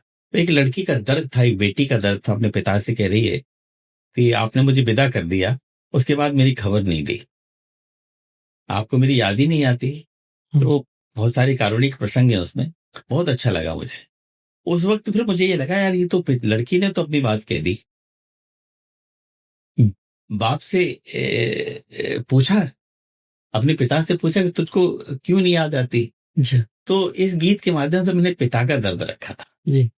अब अगर मैं वही मीटर, वही धुन अगर मैं लिखता हूं, तो मुझे मेरे ऊपर आरोप ये लगेगा कि आपने कोई धुन चुरा ली उनकी, कॉपी, हाँ, या वही उसकी पलट कर रहे हैं। तो मैंने उस संजय सिंह जी को तलाशा। अच्छा सर, ऐसा किया आपने? हाँ, मैं नहीं जानता था उनको, क्योंकि जो भी सोशल मीडिया पर उनके गीत को गा रहे थे, उनका किसी ने नाम ही नहीं लिया। अच्छा, बिना नाम के गा रहे थे। तो मैंने उनको तलाशा, फिर मालूम पड़ा कि सोशल ये शैलेश लोढ़ा के किसी कार्यक्रम में वो आए। उनका जो वाहवा की बात, जी हाँ, वाहवा की बात में आए, मैंने भी सुना था। तो मुझे बताया कि अभी उनके कार्यक्रम में इन्होंने ये गीत गाया है। फिर मैंने शैलेश जी से संपर्क किया, उनसे मैंने पूछा कि ये जो शख्स थे उनका नंबर मिल जाएगा मुझे? तो उन्होंने कहा, तो पीए से बात कर ले, दे देगा। तो मैंने उनके पीए से बात करी, नंबर लिया। तो जब मैंने फोन मिलाया तो मैंने अपना परिचय दिया, मैं विष्णु सक्सेना बोल रहा हूँ। तो मेरा नाम सुनते ही वो एकदम चौंक गए और बड़े खुश हुए। मुझे नहीं मालूम था वो मेरे फैन है। तो बोले, सर मैं तो आपका बहुत फैन हूँ, और मैंने भोपाल में आपको खूब नीचे बैठ के सुना है, आपसे मिल नहीं पाता था संकोच की वजह से। मैं वैसे गाजीपुर का रहने वाला हूँ, अब यहाँ भोपाल में रह रहा हूँ। फिर मैंने उनसे निवेदन किया कि मैंने ये बताइए, आपका ये जो गीत है, इसमें बेटी का वर्जन है, ये बेटी का दर्द है। मेरा मन है कि मैं पिता का वर्जन रखूं, पिता का दर्द इसमें लिखूं। तो आपकी परमिशन है? तो बोले, दादा कैसी बातें कर रहे हो आप लिखिए, मुझे तो खुशी होगी कि आप कम से कम इसके अपने पिता का दर्द बयां कर रहे हैं, और मेरे गाने पे कर रहे हैं, और मेरे गाने पे कर रहे हैं। मैंने दूसरी परमिशन और ये है कि मैं ये इसी मीटर में, इसी धुन में लिखना चाहता हूँ। कि बोले, ये तो और अच्छी बात होगी कि जब भी कोई भी आपका गीत सुनेगा उसको मेरे गीत की ध्यान आएगी। तो मैंने कहा, इसलिए लिख रहा हूं कि अगर मैं आपकी धुन में नहीं लिखूंगा तो कोई जवाब नहीं माना जाएगा, कोई सिंपल पोइट्री हो जाएगी मेरी। तो तब फिर मैंने ये गीत लिखा। जी सर। भाई साहब वो गीत सुने हैं, जी ये मेरे दिल का गीत है। जी सर, वो सब और मुझे और ये बताऊं कि देखिए, मेरे कोई बेटी नहीं है, बेटी न होते हुए भी मैंने पिता का दर्द महसूस किया है, जी तब वो गीत आपको सुन मिलता है। चश्मा लगा लेता हूँ जरा। जी जी लगाइए सर, स्लाइडली। सच बात तुझको दिल की बताऊं मेरी लाडो, गाऊं मेरी लाडो, की याद बहुत आती तेरी। सच बात तुझको दिल की बताऊं मेरी लाडो, गाऊं मेरी लाडो, की याद बहुत आती तेरी। सादी सी जिंदगी मेरा सादा जमीर था, वाह घर से गरीब था मगर मन से अमीर था। मेहनत ईमानदारी ये मेरे उसूल थे। जब तू नहीं थी घर में तो बस दो ही फूल थे। तुझ जैसी कली आते ही जो रोशनी आई, दी सबने बधाई, की याद बहुत आती तेरी। सच बात तुझको दिल की बताऊं मेरी लाडो, गाऊं मेरी लाडो, की याद बहुत आती तेरी। मेरी उस स्थिति में भी तूने कितना संयम रखा है, मैं इसलिए तो याद कर रहा हूं। जिस हाल में रखा तू उसी हाल में रह ली, जिस हाल में रखा तू उसी हाल में रह ली। आई जो मुसीबत तो मेरे साथ ही सह ली। आंखों में कभी तूने बड़े ख्वाब न पाले, चादर से कभी पाँव भी बाहर न निकाले। जब भेजने ससुराल तेरी डोली सजाई, आती थी रुलाई, कि याद बहुत आती तेरी। सच बात तुझको दिल की बताऊं मेरी लाडो, गाऊं मेरी लाडो, की याद बहुत आती तेरी। जब तक रही तू घर की ये बगिया भी हरी थी। हर पिता के लिए बेटी क्या होती है। जब तक रही तू घर की ये बगिया भी हरी थी। तंगी के हाल में भी तू पापा की परी थी। बेटों से थी उम्मीद तू उनसे बड़ी मिली। जब देर से लौटा कभी बाहर खड़ी मिली। ससुराल में भी तूने मेरी साख बढ़ाई। सुनने में ये आई कि याद बहुत आती तेरी। सच बात तुझको दिल की बताऊं मेरी लाडो, गाऊं मेरी लाडो, कि याद बहुत आती तेरी। एक तो तेरे जाने का गम, दूसरा गम क्या है, किस वजह से अब तेरी याद आती है और मैं बोल नहीं पाता, तू ना दुखी हो जाए इसलिए अब वो बताता हूं। जब से गई तू ब्याह के मन टूट गया है। जब से गई तू ब्याह के मन टूट गया है। लगता है विधाता भी घर से रूठ गया है। भाई तेरे सब रूठ के घर छोड़ गए हैं। गम के समंदरों से तार जोड़ गए हैं। तेरे बिना अब वक्त पे मिलती न दवाई। दूं किसको दुहाई कि याद बहुत आती तेरी। सच बात तुझको दिल की बताऊं मेरी लाडो, गाऊं मेरी लाडो कि याद बहुत आती तेरी। मेरे कोई बेटा नहीं है, कोई बेटी नहीं है, 2 बेटे हैं और अब बड़े बेटे के ट्विंस हुए हैं, 1 बेटी है 1 बेटा है। ये कवि के हाथ में ही नियामत भगवान ने दी है कि वो कल्पनाओं से बहुत आगे चला जाता है। तो वो 2 साल की हुई है, अब मैं कल्पना 22 साल आगे जाके कल्पना की है मैंने कि 22 साल बाद जब वो शादी होगी तो उसकी क्या फीलिंग्स होंगी और उसके पिता की क्या फीलिंग्स होंगी। अब जब दुनिया बदल रही तो ये समाज भी बदलना चाहिए, इस गीत का कंक्लूजन है। सच बात तुझको दिल की बताऊं मेरी लाडो, गाऊं मेरी लाडो कि याद बहुत आती तेरी।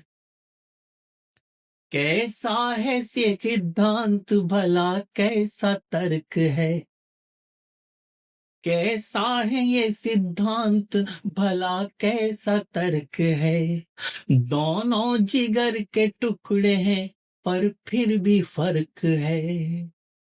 अपने ही खून के लिए हम इतने क्रूर क्यों, बेटे तो दिल के पास बेटी घर से दूर क्यों।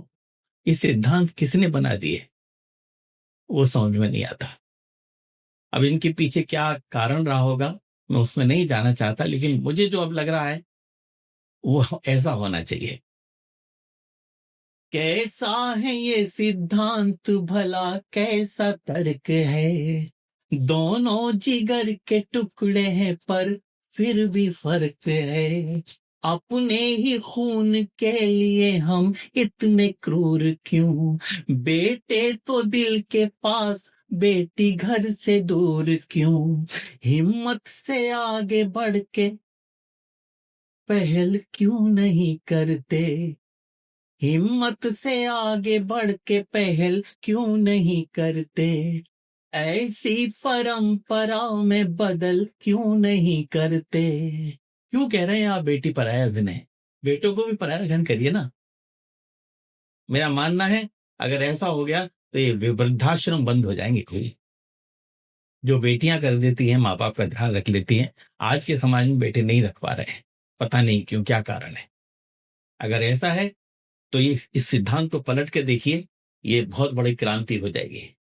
कैसा है ये सिद्धांत भला कैसा तर्क है। दोनों जिगर के टुकड़े हैं पर फिर भी फर्क है। अपने ही खून के लिए हम इतने क्रूर क्यों, बेटे तो दिल के पास बेटी घर से दूर क्यों।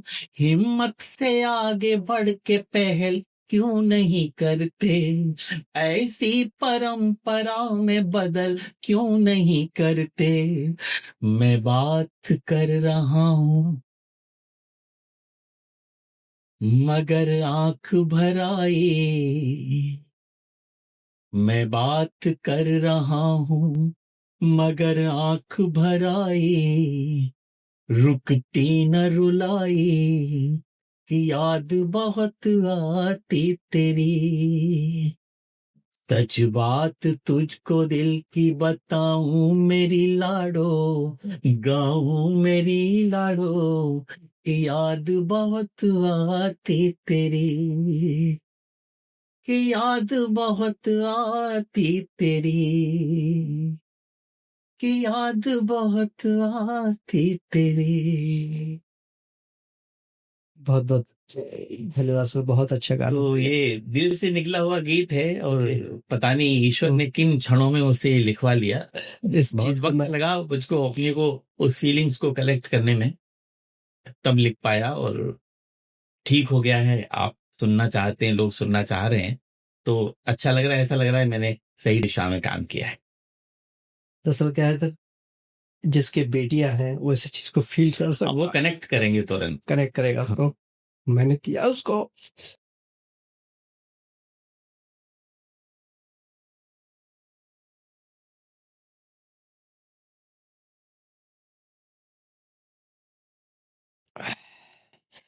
ठीक है सर। अ, ये मैंने सर। इसीलिए वो एक मुक्तक कभी लिखा था, दिल के जख्मों को ढक नहीं सकते, मांग वो अपना हक नहीं सकते, एक माँ चार पाल सकती है, एक माँ चार पाल सकती है, चार एक माँ को रख नहीं सकते। ये जो इस समय का बदलाव है, उसके तहत ये सब कुछ हो रहा है। और मैं फिर कहता हूं कि ये सब नहीं होना चाहिए। अपने माता पिता का पूरा ध्यान रखिए। उन्होंने आपको पाला है, पढ़ाया है, बड़ा किया है। आप कहेंगे कि ये सब करते हैं, उन्होंने कोई खास काम नहीं किया। तो बस एक छोटा सा कवि होने के नाते, क्योंकि समाज से कनेक्ट हूं, इसलिए एक संदेश देना चाहता हूं जो मुझे देख रहे हैं, मेरे युवा दोस्त, मेरे बच्चे। उनसे कहना चाहता हूं कि जिनको कहता है तू अभागे हैं, तेरी नींदों के लिए जागे हैं, इतना मद में क्यों चूर होता है, इतना मद में क्यों चूर होता है, तेरे बेटे भी तेरे आगे हैं, तेरे बेटे भी तेरे आगे हैं। ये दुनिया की साइकिल है, चक्र है।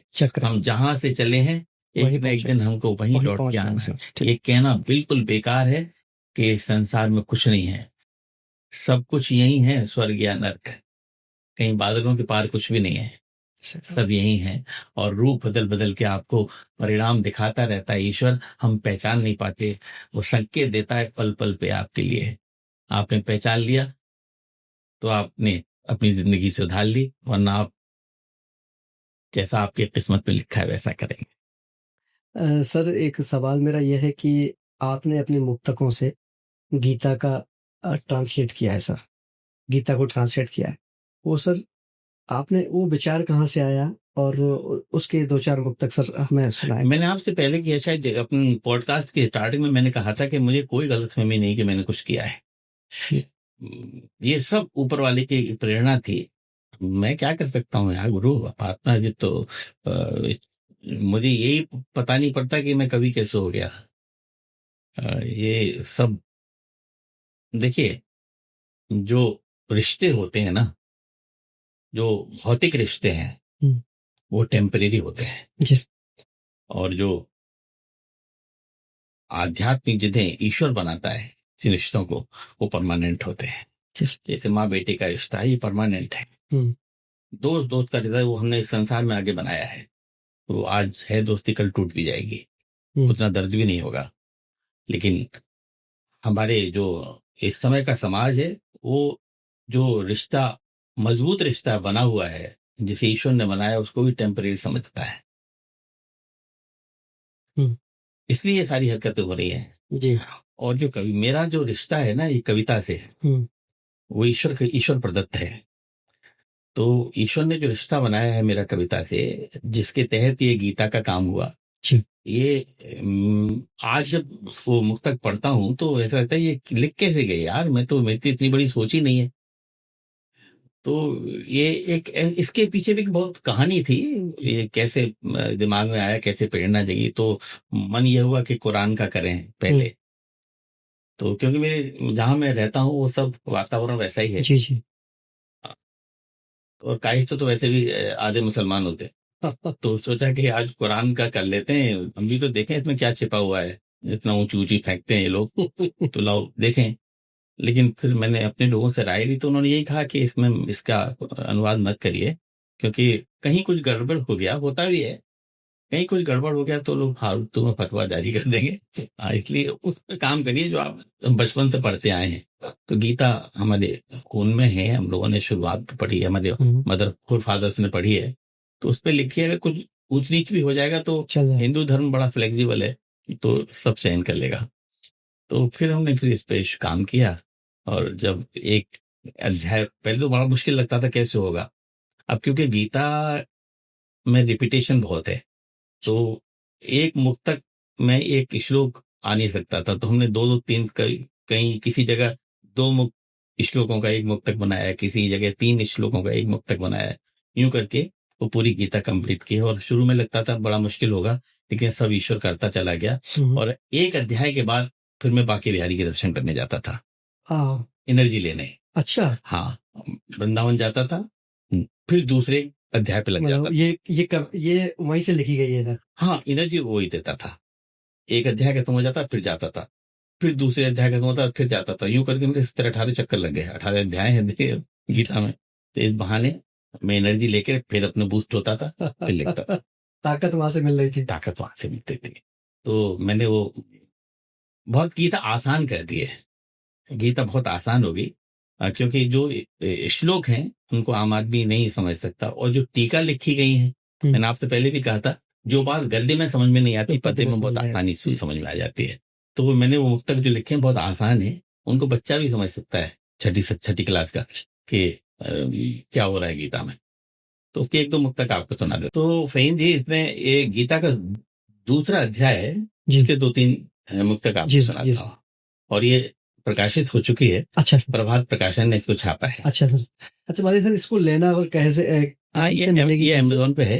अच्छा, आप अमेज़न पे गीता कहती है नाम से डालेंगे, गीता कहती है विष्णु सक्सेना, ओके, तो वहां से आपको मिल जाएगी। ठीक है सर। और बहुत अच्छी छापी उन्होंने, बिल्कुल कॉफी टेबल बुक की तरह छापी है। अच्छा, आम बुक्स की तरह नहीं है, बहुत मेहनत की है उन्होंने। और इसको भी, इसके पीछे बड़ी कहानी है। जिस दिन पहला मुक्तक लिखा गया था, बाय द वे उस दिन कृष्ण जन्माष्टमी थी। अरे, और जिस दिन गीता कंप्लीट हुई है उस दिन भी कृष्ण जन्माष्टमी थी। मतलब सारे काम सर कराए जा रहे थे आप? यस, और कुछ नहीं कर रहे थे। फिर बहुत सारे पब्लिशर मैंने देखे, जिस दिन पांडुलिपि मैं प्रभात प्रकाशन में देके आया उस दिन भी कृष्ण जन्माष्टमी थी। उन्होंने वही टाइम दिया मुझे संयोग से कि आप उस दिन आ जाइए। और जिस दिन किताब छप के तैयार हुई है, उन्होंने कहा आप कल किताबें ले जाइए, वो भी उस दिन भी कृष्ण जन्माष्टमी थी। 4 साल लग गए जी। तो ऐसा लगा कि ये सब कृष्ण ने मेरा पीछा नहीं छोड़ा अंत तक, मतलब काम वहीं से हो रहा था। हाँ, डायरेक्शन वहां से मिल रहा था। तो मैं दूसरे अध्याय के 2-3 मुक्तक आपसे सुनाता। युद्ध भूमि में रण आतुर जब सजे खड़े हैं सारे परिजन, तब केशव ने कारण पूछा, शिथिल हुए क्यों जाते अर्जुन। असमय ऐसी दशा देख कर संजय यूं धृतराष्ट्र से बोले, व्याकुल सा तन विचलित सा मन, अर्जुन का करता हूं वर्णन। ये श्लोक नंबर 2। अचरज बहुत हो रहा है, तुम इस विषाद से बाहर आओ, संकट की इस घड़ी में अर्जुन धीरज अपना मत बिसराओ। अपयश दुखद असभ्य आचरण उचित नहीं है ऐसे पल में, धूल जमी मन के दर्पण पर साफ करो निर्मल बन जाओ। इस तरह से सारे अध्यायों का। सर एक दो और प्लीज। श्लोक नंबर 3। जी सर। समय परीक्षा का है इसमें, अपने धीरज को मत छोड़ो, परम वीर हो हे अर्जुन तुम, साहस से नाता मत तोड़ो। कायर और नपुंसकता के लक्षण का मत करो प्रदर्शन, मन की दुर्बलता को त्यागो, बनो बहादुर मुख मत मोड़ो। अब 3 अच्छे नहीं लगते, चौथा चौथा सर। सर। अर्जुन बोले फूल के बदले क्यों कांटों से प्यार करूंगा। अर्जुन बड़ी मुश्किल से आए हैं लड़ाई हाँ, करने के लिए। जब उन्होंने हाँ, उन्होंने कर दिया था। तर्क वितर्क चलता रहा है। हाँ, अर्जुन बोले फूल के बदले, क्योंकि अर्जुन तो कृष्ण को मित्र मानता था, वो जानता थोड़ी है भगवान है ये। जी। अर्जुन बोले फूल के बदले क्यों कांटों से प्यार करूंगा, सृजन किए बिन इस विनाश से कैसे मैं श्रृंगार करूंगा, जिसने मुझको गोद खिलाया, जिससे मैंने शिक्षा पाई, द्रोणाचार्य। पूज्य प्रताप है गुरु द्रोण पर, कैसे कहो प्रहार करूंगा। बहुत शानदार। क्योंकि मित्र से बहस की जा सकती है, भगवान से बहस नहीं की जा सकती। वो लगातार बहस कर रहे हैं। जी। पूज्य जनों को मारूं इससे, भीख मांग कर खाना अच्छा, अपने गुरु पर शस्त्र तान दूं, इससे तो मर जाना अच्छा। जीत हार किसकी होनी ये हमको अच्छी तरह पता है। पंक्ति देखो आप, जीत हार किसकी होनी ये हमको अच्छी तरह पता है, बैठ शवों के ऊपर ऐसा जीवन राग न गाना अच्छा। तो इस तरह से आपने इतनी सरल भाषा में दी आसान किसे मैं समझ रहा हूँ सर कि आगे क्या होगा इसका डर। बहुत आसान है, बहुत आसान सर आपने कर दिया।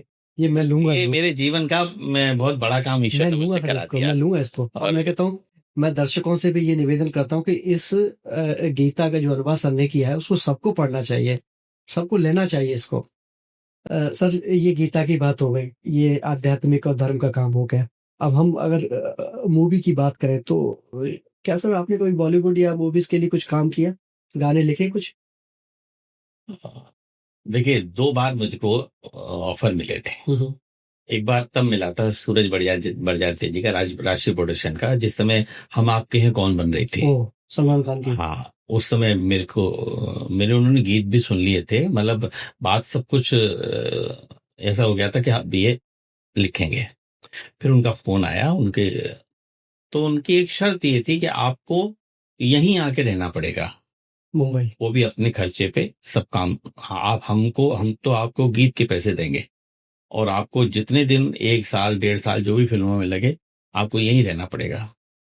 तो उस समय मेरी फैमिली कंडीशन ऐसी नहीं थी कि मैं फैमिली को छोड़ के वहां जाता। बच्चे मेरे छोटे थे, माता पिता को छोड़ के जा नहीं सकता था मैं।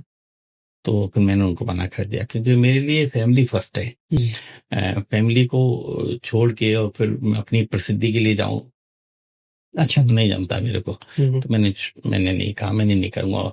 मैं कवि सम्मेलन में उस समय पांव जमा रहा था अच्छी तरह से, कवि सम्मेलन को मिलना शुरू हो गए थे। फिर अभी मुझे मनोज कुमार जी ने एक अशोक चक्रधर जी का एक शो था वाह वाह, उसको सुन के मेरे को उन्होंने कॉल किया। अशोक जी ने कहा कि भाई, उनके पास अशोक जी का फोन आया, मनोज जी का फोन आया अशोक जी के पास कि भाई ये कौन। उन्होंने वो टीवी भी देख रहे थे उस समय। बोले ये कौन लड़का था जिसने बहुत बढ़िया गीत पढ़ा। वो गीत था थाल पूजा कर लेकर चले आइए मंदिर। जी, तो उन्होंने कहा ये विष्णु सक्सेना जी मेरी बात करा दीजिए। तो उन्होंने मेरा पास फोन किया अशोक जी ने, भाई ऐसी तरह से मनोज जी है तुमसे बात करना चाहते हैं। तो मैंने कहा बात कराइए। तो जब बात हुई फिर सिलसिला बढ़ता चला गया, काफी दिन तक हम बात करते रहे, लंबी लंबी। उन्होंने 2 गीत सेलेक्ट किए और बात हुई, एक ये थाल पूजा का लेकर चले आइए। उन्होंने कहा भाई इस गीत का मुखड़ा बहुत अच्छा है और इसको की अदायगी बहुत अच्छी है तुम्हारी, तो फोन पे उन्होंने मुझसे 15 अंतरे लिखवा लिए। फोन पे लिखवा हाँ, लिए? फोन पे 15 अंतरे लिखवा लिए। और फिर उसमें से 5 अंतरे छांटे थे, जो उनमें से 3 अंतरे फिल्म में आने थे। उस समय वो द पैट्रियट फिल्म पे काम कर रहे थे। ओके। फिर क्या हुआ कि उसकी म्यूजिक वगैरह सब बन चुका था। फिर वो बहुत बीमार रहने लगे। हम्म। तो इस वजह से वो फिल्म का जो उनका सपना था वो पूरा नहीं हो पाया।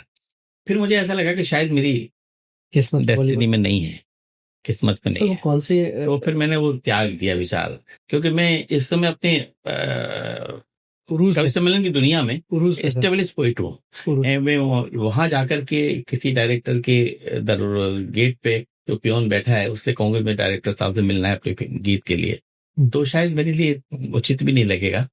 और जब आप किसी जगह पांव जमाए हुए जी। और फिर वहां जाके स्ट्रगल करें, हम्म। ये मेरे को गवारा नहीं हुआ। हम्म। फिर अभी एक फिल्म का फिर एक ऑफर मिला था।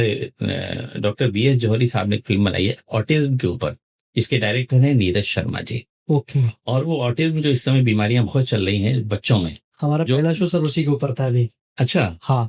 तो जो गर्भ में बच्चे आते हैं और जो गर्भ से ही विकृत होके आते हैं, और वो परिवार के अंदर जो विघटन हो रहा है उससे उसका प्रभाव पड़ता है बच्चों के ऊपर। जब बच्चा गर्भ में है उस समय माता पिता का व्यवहार कैसा है, उसके परिवार का व्यवहार कैसा है गर्भिणी के प्रति, तो वो बच्चे के ऊपर डायरेक्ट असर होता है। बच्चा सब सुनता है गर्भ के अंदर। इसलिए हमने तो जब मैंने पढ़ा है तो उसमें लिखा हुआ है कि जब गर्भावस्था हो तो गर्भिणी को अच्छी किताबें पढ़ना चाहिए, अच्छी फिल्में देखना चाहिए, अच्छे व्यवहार करने चाहिए, उसके आसपास ऐसा पॉजिटिव वातावरण हो जिससे बच्चे पर असर पड़े। तो अगर बाहर उसका पति उसको डांट रहा है, सास ससुर डांट रहे हैं, कोई बाहर ऐसी विघटन हो रहे हैं, तो वो सब महसूस करता है। ओके। तो वो जो गीत लिखा है मैंने, जो गर्भ के अंदर बच्चा है उसके ऊपर लिखा है। वो बोल रहा है, क्या बोल रहा है सर? कि माँ मुझे, अच्छा क्या है, हम लोग आजकल लड़के के चक्कर में और एबॉर्शन करा देते हैं। पति चाहता है कि लड़का होना चाहिए। तो जो गर्भ के अंदर बच्चा है उसको ये तो पता नहीं लड़का है लड़की है। अब पति कहता है कि इसको अल्ट्रासाउंड कराओ, अगर लड़की हुई तो एबॉर्शन कराना पड़ेगा, मैं तो लड़का चाहिए। और वो सब सुन रहा है। तब वो माँ से कहता है कि माँ मैं सब सुन रहा हूँ, प्लीज मुझे मारो मत। उसको मुझे दाई से बहुत डर लगता है। तो 4 स्टेंजे हैं उस गीत में। एक की स्टेंजे को डायरेक्टर ने बड़ा खूबसूरती से फिल्माया गया है। तो मैं निकालता हूँ, तो अगर मिल जाता है तो। जी। सुन रहा हूँ मैं सब, सुन रहा हूँ मैं सब, फूल कांटे मिले चुन रहा हूँ मैं सब, सुन रहा हूँ मैं सब, सुन रहा हूँ मैं सब, फूल कांटे मिले चुन रहा हूँ मैं सब। अब अपनी माँ से कह रहा है वो अंदर ही अंदर, जन्म देगी तो गुन तेरे गाऊंगा माँ, मेरा वादा न तुझको सताऊंगा माँ, है ये आंसू या बारिश पता ना मुझे, रोक ले इनको मैं भीग जाऊंगा माँ, कह रहा हूँ मैं सब, सुन रहा हूँ मैं सब, सुन रहा हूँ मैं सब, सुन रहा हूँ मैं सब। माँ से कह रहा है कि देख ऐसा मत कर, नाम तेरा मैं आगे बढ़ाऊंगा माँ, तेरे कदमों को मंदिर बनाऊंगा माँ, मुझको लगता है डर दाई के नाम से, मुझको दे दे धरा नभ पे जाऊंगा माँ, कह रहा हूँ मैं सब, सुन रहा हूँ मैं सब, फूल कांटे मिले चुन रहा हूँ मैं सब। अब मेरे पापा तुझको डांट रहे हैं बात बात पे, रोज डांट रहे हैं। कोई डांटे देता ने तो रोना नहीं, गम के सागर में आंखें भिगोना नहीं, बन के अभिमन्यु पूरा दिखाऊंगा मैं, मध्य में बस कहानी के सोना नहीं। बहुत शानदार सर। कह रहा हूँ मैं सब, सुन रहा हूँ मैं सब, फूल कांटे मिले चुन रहा हूँ मैं सब। मैं शिवाजी हूँ और कृष्ण हूँ, राम हूँ, क्या पता कौन क्या मैं। बताऊं, सही बात। तेरे दिल को मिले मैं वो आराम हूँ, तू जो हंस जाए तेरा सवेरा बनूं, तू जो गुमसुम रहेगी तो मैं शाम हूँ। कह रहा हूँ मैं सब, सुन रहा हूँ मैं सब, फूल कांटे मिले चुन रहा हूँ मैं सब। गीत का अंतिम शब्द है। अब क्या पता लड़की हो अंदर। लक्ष्मीबाई हूँ, राधा हूँ, सीता हूँ मैं, कोख पावन तेरी और पुनीता हूँ मैं, जिसने बाजी पलट दी थी कुरुक्षेत्र में, कृष्ण के मुख से निकली वो गीता हूँ मैं। कह रहा हूँ मैं सब, सुन रहा हूँ मैं सब, फूल कांटे मिले चुन रहा हूँ मैं सब। तो ये गीत था और शानदार सर, ये बहुत मेरा, शानदार गीत सर। क्योंकि इसका प्रीमियर, बहुत चीजें छुपा हुआ है इसके अंदर हाँ सर। प्रीमियर एक हफ्ते पहले हुआ। प्रीमियर कैसा होता है मैं नहीं जानता था, पहली बार गया प्रीमियर देखने बच्चों के साथ, अपने शब्दों को पर्दे पर साकार होते हुए देखा, तो वो रोमांच का अनुभव किया मैंने। मुंबई में हुआ था? नहीं, दिल्ली में। दिल्ली में हुआ। तो उसका रोमांच का अनुभव किया। और 50 मिनट की फिल्म है, डॉक्यूमेंट्री नहीं है, लेकिन एक सामाजिक काम है। सामाजिक दायित्व का निर्वाह करते हुए मैंने गीत का लिखने का मैंने मन बनाया, और मैंने पैसा भी नहीं लिया गीत का। अच्छा सर। हाँ, क्योंकि एक काम ऐसा है जो आप अपने हाथ से कर सकते हो, ईश्वर ने हो सकता है आपको इसीलिए बनाया हो। तो मुझे संतोष मिला, और जब पर्दे पे दिखाएगा तो और अच्छा लगा। सर, क्या आज के दौर में युवा पीढ़ी में क्या विष्णु सत्संग पैदा हो सकता है? हाँ, क्यों नहीं हो सकते। उम्मीद उम्मीद कभी नहीं छोड़नी चाहिए। और आपके ने विष्णु सक्सेना पैदा हुआ, इस समय जो बच्चे आ रहे हैं ना नए नए, वो मुझसे भी अच्छा लिख रहे हैं, बहुत अच्छा लिख रहे हैं, और उनकी प्रेजेंटेशन भी अच्छी है, क्योंकि वो नए दौर के कवि हैं। उनके वो बड़े खुशनसीब हैं कि वो यूट्यूब के जमाने में पैदा हुए हैं, सोशल मीडिया के जमाने में पैदा हुए हैं। हमको तो एक पूरी उम्र लग गई थी अपनी पहचान बनाने में, आज भी एक रात में पॉपुलर होते हैं। सर, आपने कहा कि आज के दौर में बड़े अच्छे लड़के आ रहे हैं। आपने एक मुहिम शुरू करी थी बच्चों को सिखाने के लिए, कंपटीशन शायद रखते थे, उसका क्या हुआ था? वो कहाँ तक चला ट्रस्ट? वो चल रहा है और वदस्तु जारी है। और जो मुझको यश भारती सम्मान मिला था, उसकी जो राशि थी 11 लाख रुपए, जी। उस राशि को मैंने एक ट्रस्ट बना के डाल जी। दिया, और इसी वजह से कि कुछ नए युवाओं के लिए हम कर सकते हैं। देखिए, रोज परिवार को पालने के लिए तो वो रोज कमा लेते हैं, क्योंकि वो ईश्वर ने हमको सम्मान दिया था। यश उस भारती। यश भारती, उस राशि को हम अपने परिवार में नहीं लगाना चाहते, जो समाज के लिए दिया था समाज में लगा देते हैं। तो हमने वो बच्चों, नए जो युवा हैं उनके लिए लगाया। उस की जो इंटरेस्ट होती है, उससे मैं एक नए युवा गीतकार को 51,000 रुपए का सम्मान देता हूँ। और उसके बाद बाकी की बची इंटरेस्ट से हम पूरे साल कार्यक्रम करते हैं। बच्चों की फीस भी दे देते हैं अगर बच जाता है तो, नहीं तो हम नए बच्चों को कुछ न कुछ करते रहते हैं, जिससे कि ये पौध जो है हरी भरी होती रहे। बहुत अच्छा काम कर रहे हैं सर। सर, आपका फेवरेट शायर या कवि किसे कह सकते हैं? मेरे कवि जो फेवरेट, जिनको मैंने नीचे बैठ के सुना, जिनसे सीखा, और जो मेरे आइडियल रहे, वो गोपालदास नीरज जी रहे। और नीरज जी ने मुझे बहुत कुछ सिखाया, समाज में रहना भी, मंच पे बैठना भी, मंच पे कैसे प्रस्तुतिकरण होता है, तो उनसे बहुत सीखा, वो मेरे आइडियल रहे।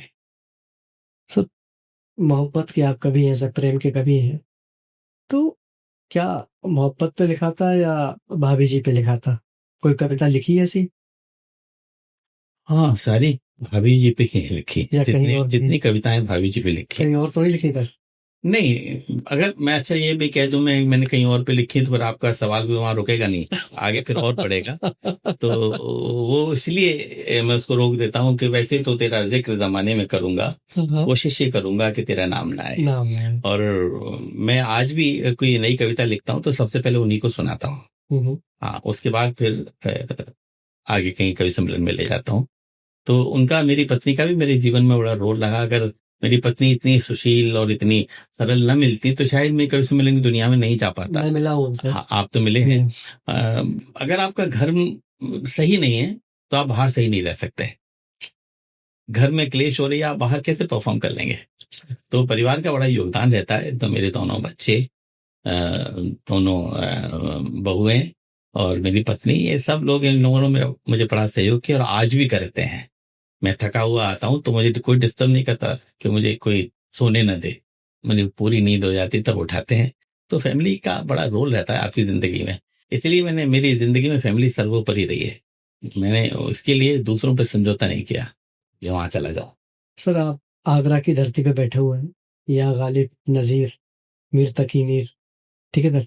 और अलीगढ़, मैं आगरा और अलीगढ़ एक ही बात करूं तो गोपाल दास नीरज। ये कमिश्नरी पहले हमारी हाँ। आगरा ही लगती थी। तो सर, ये कभी आपकी इन कवि या शायरों की आपकी नजर में क्या अहमियत है सर? आबे ज़मज़म है उधर और इधर गंगा जल, एक तरफ गीत की खुशबू, एक तरफ महके गजल। बड़ी मुश्किल में फंसा हूँ, किसे देखूं पहले।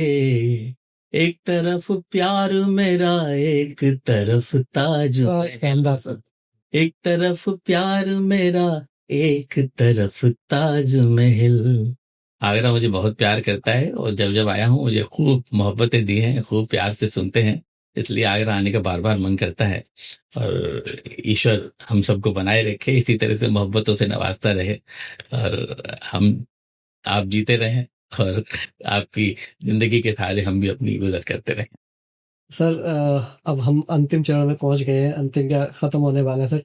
मैं चाहता हूं कि अब कोई फेवरेट सर आपका जो बिल्कुल दिल से लगा हुआ गीत हो सर, उससे इसका समापन करें सर। गीत नहीं सुनाते, एक मुक्तक सुना देते हैं जो जिसको बहुत लोगों ने पसंद किया और नीरज जी ने भी इसको कहा कि बहुत अच्छा मुक्तक है, वो सुन लीजिए।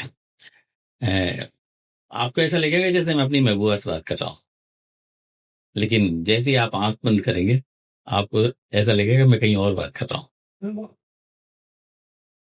तू जो ख्वाबों में भी आ जाए तो मेला कर दे, तू जो ख्वाबों में भी आ जाए तो मेला कर दे, गम के मरुथल में भी बरसात का रेला कर दे। याद वो है ही नहीं आए जो तन्हाई में, याद वो है ही नहीं आए जो तन्हाई में, तेरी याद आए तो मेले में अकेला कर दे, तेरी याद आए तो मेले में अकेला कर दे। बहुत लंबी दौर से हम बात कर रहे हैं, कुछ सच छूट रहा है मुझसे जो आप बताना चाहें? अभी जाने दो मुझे, बाद में फिर आऊंगा।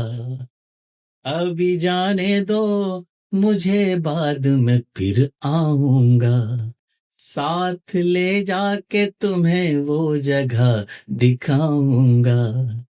दिल के मंदिर में कभी आरती हुई न कहीं, दिल के मंदिर में जहां आरती हुई न कभी, तुम्हारे हाथ से मैं एक दिया जलाऊंगा। तुम्हारे हाथ से मैं एक दिया जलाऊंगा। Thank you. बहुत बहुत धन्यवाद सर। जो मुझे इस चैनल के माध्यम से देख रहे हैं, आप सभी को बहुत बहुत धन्यवाद। फहीम जी को बहुत बहुत धन्यवाद कि मुझे इस लायक समझा कि अपने स्टूडियो में बुला के हमारी इतनी लंबी बातचीत हो गई। फिर कहीं कुछ ऐसा मौका मिलेगा, ऊपर वाला कभी आदेश करेगा तो फिर बैठेंगे, फिर बात करेंगे। बहुत बहुत धन्यवाद। बहुत बहुत धन्यवाद सर। विष्णु सक्सेना सर हमारे पॉडकास्ट में आए, उनका आभार है। और फिर मिलते हैं किसी नई कहानी के साथ। तब तक के लिए धन्यवाद।